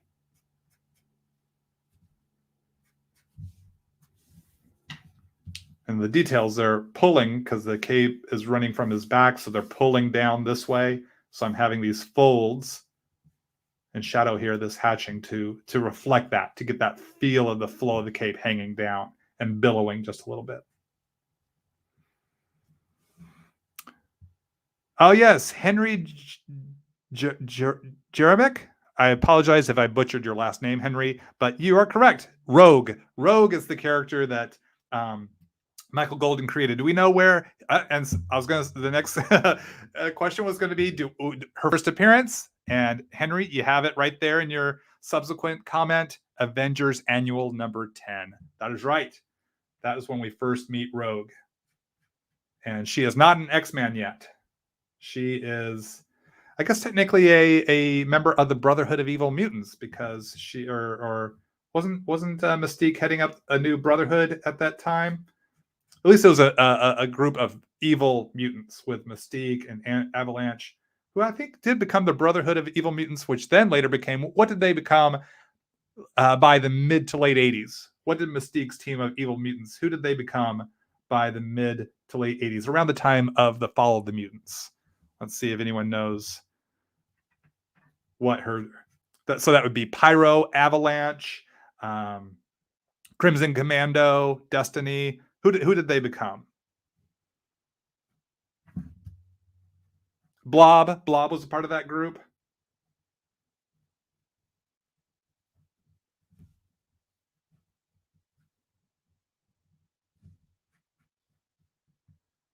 Hellfire Club? Nope. Freedom Force. Henry, were we born like in the same year? Like, did we read the same comics at the same time, at the same age? Because you are hitting it right and left. Yes, Freedom Force. They became the government mutant police force called Freedom Force. And oddly enough, their uniforms had little FFs on them, not to be confused with Fantastic Four or Future Foundation. The Fantastic Four's Future Foundation.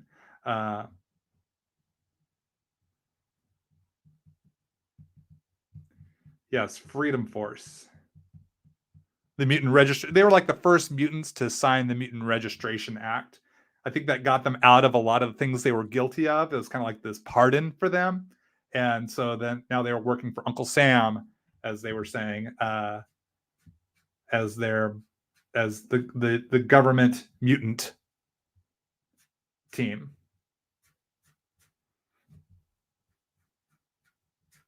Which I think was then later they kind of like disbanded, and X Factor became like a good guy team that was kind of a government, had connections to the government. They were kind of like a government. They had a government liaison. Who was the government liaison to the X Factor team? Do y'all know that? Yes, this is the Todd Nauck X-Men quiz show, where I give you X-Men quiz questions and you give me the answer and you get bragging rights as first person to answer that question. Right now, Henry is in the lead with 3 points. Everyone else has 0 points. But if whoever can name the X Factor government liaison from the early 90s. I pronounced your last name perfectly? Oh, I'm so glad to hear that, Henry. Oh, Marcus on the board with Val Cooper. Yes. Henry at 1, Henry at 3, Marcus at 1. Awesome. Good job, guys. If I think of another question, I'll throw it out. You never know when the Todd Nauck X-Men quiz show is going to kick into play. Scores reset at every live stream. So right now we have a first and second place.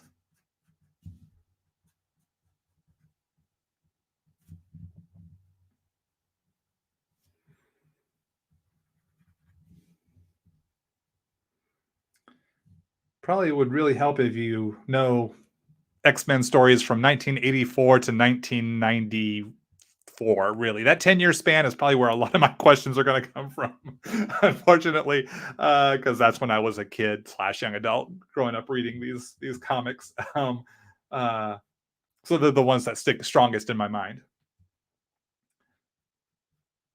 All right, here's a deep cut.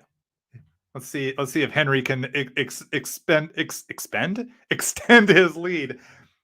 What 2 mutants did Freedom Force arrest on Ellis Island, on the Statue of Liberty Island? That is Ellis Island, right? Statue of Liberty is on Ellis Island. Or is Ellis Island a separate island? In front of the Statue of Liberty. Let's just say that. On right there in front of the Statue of Liberty, who did Freedom Force arrest? There are 2 characters. I need both character names. This is open to anybody. I'll give you a hint. They were teenagers. One was technically like 19, so technically he was an adult, but I think that still counts as a teenager. Liberty Island. Thank you, Marcus. Liberty Island. You get half a point for that, for giving me the term that I needed. Cassis Brooke coming in with Rusty and Skids. That's right. Former exterminators Rusty and Skids were taken into arrest for Rusty breaking out of prison during what storyline? What storyline did was Rusty broken out of prison? He was serving his prison term for when his mutant powers accidentally kicked in and accidentally burned someone. He was ended up going to prison to serve his time, which he willingly did. He's a stand-up guy. But when Inferno happened, I just gave away the answer there. I was going to say, what storyline did they break him out of prison? It was for Inferno. So I get a point for that one because I answered my own question.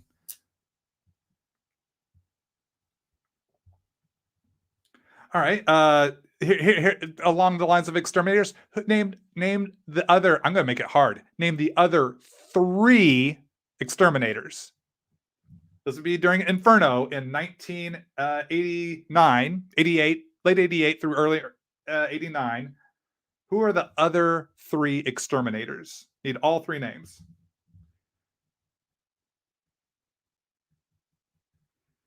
Right now we have Marcus Harris with 1 point, Henry Jeremek with 3 points.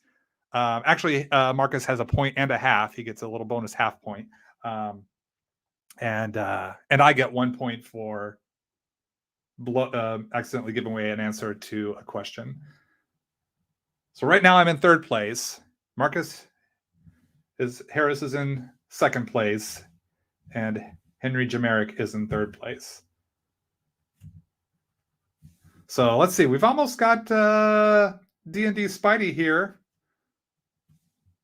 done. We got some decent web patterns in here. I could probably bring a lot of this home more with the colors.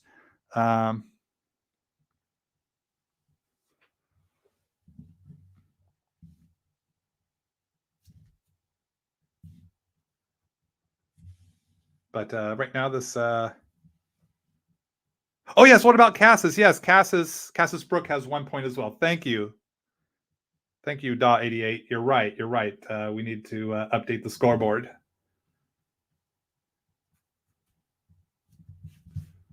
Thank you so much.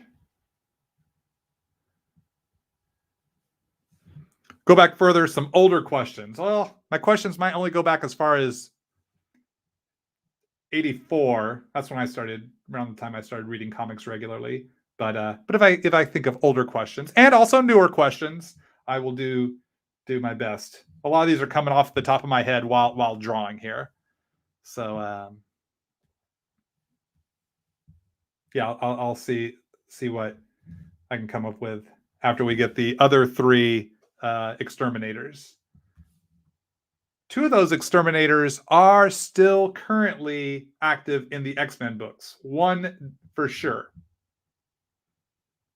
Actually, no, all 3. The 5th one I'm thinking of, who was like in limbo for the longest time, is in one of the current X books. 1 would be in Excalibur. I'm going to give y'all a hint. 1 is in Excalibur. The other we've seen in New Mutants, and these are the current Dawn of X-Men books, New Mutants, and the other one is in Sword. Yeah, the one with Abigail Brand. See if that helps you.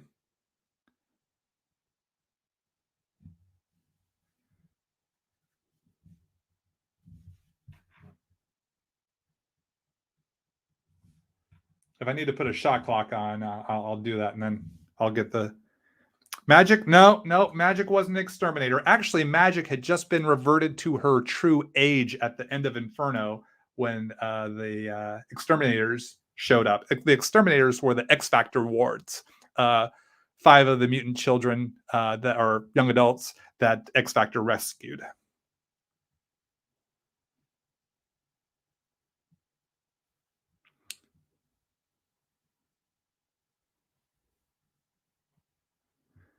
Master Racer, you got to commit to your answer. You can't remember if Boom Boom or Richter came out of Exterminators. They did. Boom Boom and Richter. So I'll give you a half point. Dad Bod comes in with Boom Boom and Whiz Kid. Yes, Boom Boom and Whiz Kid is the fifth one. Whiz Kid is in Sword. And yes, Marcus Harris, Richter was one of them. Yes.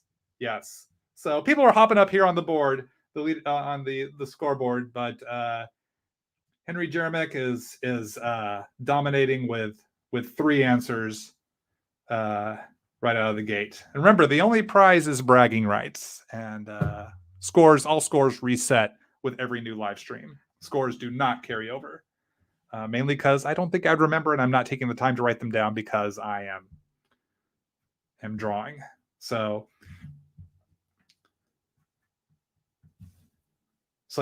even if you think you have an answer, or you think it might be an answer, just commit to it. Just give it so I can give points. I will allow the points for I wasn't sure. He can't remember to Masked Racer if he couldn't remember if Boom Boom and Richter came out of Exterminators. That is I will give you a pass, and then Dad Bod he gets four. We'll give you Boom Boom and Whiz Kid, yes, and then of course Marcus Harris. Just almost squeaking in with Richter. Artie was in a sense an exterminator.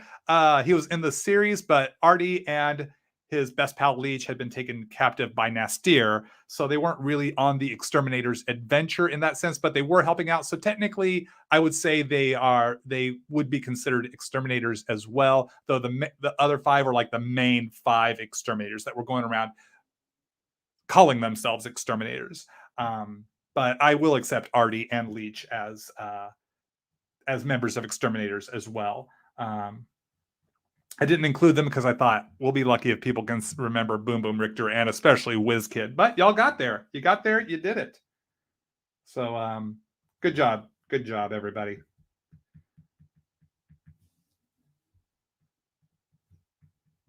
If I do more Todd Nauck quiz shows and future art live streams, like this happened organically. This was not planned out, and but I hope y'all have been having fun with this, whether you know the answers or not. I hope it's been somewhat fun for you. And if I end up continuing it, we'll do other topics, other comics, maybe do a Justice League. Now, mind you, these are based on my memories of certain storylines. So certain quiz shows will be for certain eras. So, and maybe I'll do TV shows. Maybe I'll do a Happy Days Todd Nauck quiz show. Maybe I'll do a Mork and Mindy Todd Nauck quiz show. I would say Star Wars, but oh my gosh. That could be interesting, though. I'd probably try to get as random as I could. But a lot of this is based on my memory. And I've been reading a lot of classic New Mutants lately because when the pandemic started, it's like, what am I going to do? You know, it's the pandemic. I thought, you know what? I've never read New Mutants in order. I read it all out of order because I had like random issues for the first 25 that I bought from a friend. And then I started collecting the series with like issue 55. And so I read 55 to 100 in order because I was subscribed to it and I was buying it at the comic shop once my town got a comic shop. And once my town got a comic shop, I was able to then start buying the back issues to fill in the gaps in my run. So I ended up reading all of those out of order. So I thought, you know what? It's the pandemic. I'm going to read the entire 100 New Mutants series in order from issue 1 to issue 100, plus all subsequent annuals, specials, certain crossovers, related miniseries like Magic, Fallen Angels, Exterminators, you know, because I need that for reading the entire Inferno storyline. So things like that. And so I started working on that. I haven't finished yet. I'm up to the second time the New Mutants go to Asgard, just after Inferno, when they go to Asgard when Hela has her big plot to overthrow Asgard and Midgard and all that sort of stuff, and Danny Moonstar got her mystical sickness as a Valkyrie. So. So all that to say, long-winded story to say, that's what got me. That's why the New Mutants stuff is so fresh on my mind. Is because I've been reading it for the past year and a half. And it's been really fun. It's been really fun to read it all in order and kind of remember my childhood or up through high school. And and into the beginnings of my art school days. Or at least I'm almost to that point. Once I get up to like the Rob Liefeld era of New Mutants.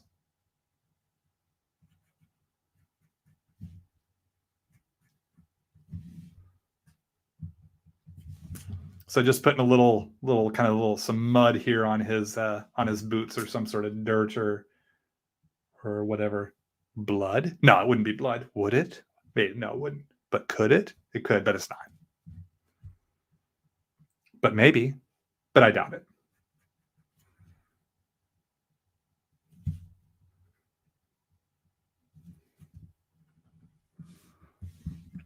Did I see Eternals yet? No, not yet. I need to. I did see Ghostbusters Afterlife. Really enjoyed it. Fonzie sketch cover? That would be fun to do.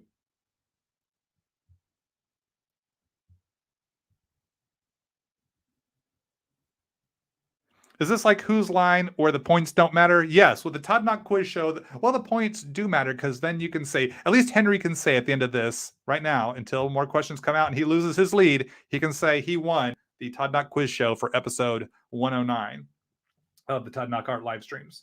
So there are bragging rights, but that's about it. But yeah, pretty much it's the points don't matter at the end of the day. I guess they matter as much as you want them to matter. I'm not in control of that. But I definitely appreciate everyone playing along, and who knows what future quiz shows may crop up. All right, so let's take the eraser here and let's remove the pencil lines and see what we're working with here. We could be just about done. Just going to take my kneaded art gum eraser here. I'm just getting it all freshened up with a fresh kneading. So you just pull it and stretch it like this and get it all kind of cleaned up. Sorry for punching the camera accidentally. All right, so I can come in here. I like to use a kneaded art gum eraser because it doesn't pull off the ink line quite so much.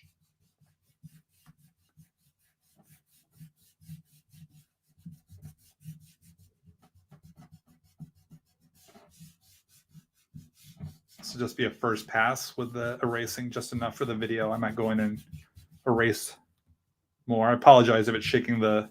Oh, no, it is. It might be shaking my inset picture camera. All right. Appreciate y'all hanging out with me. I hope y'all had fun. I know we're just about to wrap up here.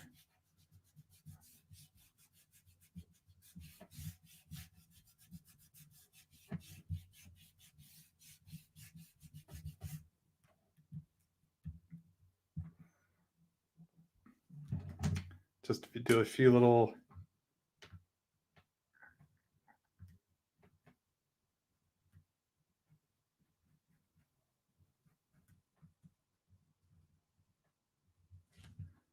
little details here. Just little punch-ups here and there. Now that I've removed all the graphite lines.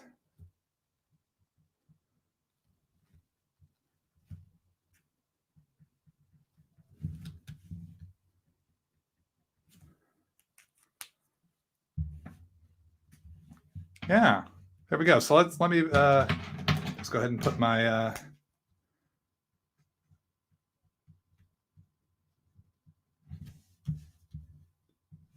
my signature on here.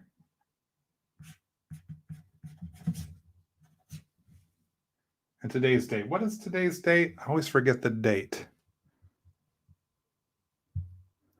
The 4th. Yes, thank you, telephone.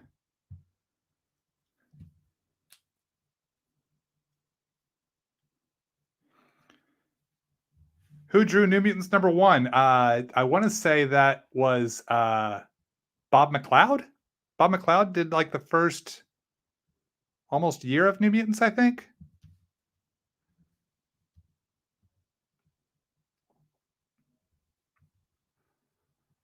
Oh, it's the 5th in Sweden? How is the future? How is the future? I'm still living in the past, man. Let's see. It says December 4th.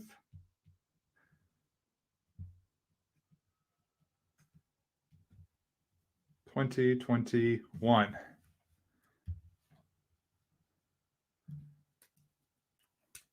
There we go.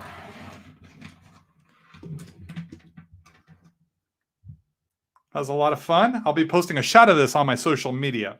So make sure you're following me on Instagram, Twitter, Art of Todd Nauck Facebook page. I'll have all those links in the video description below. And I have those links in the video description of all my videos. And I do hopefully, I hope to get my TikTok account going with some art videos. So make sure you're following me on TikTok. Just search at Todd Nauck on TikTok. You'll find me. I only have 4 posts up there right now. I'm in my Peter B. Parker cosplay for my profile pic, so I should be easy to find. And then I'll probably have, if and when I get that going, I'll have those links in subsequent art videos in the video description. But yeah, if you want to see how this turned out, I will have this posted. Hopefully, if not today, by tomorrow, I'll have this posted on my social media.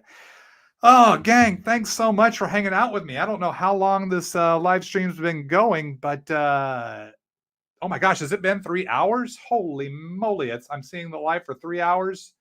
Just clicked over the 3-hour mark.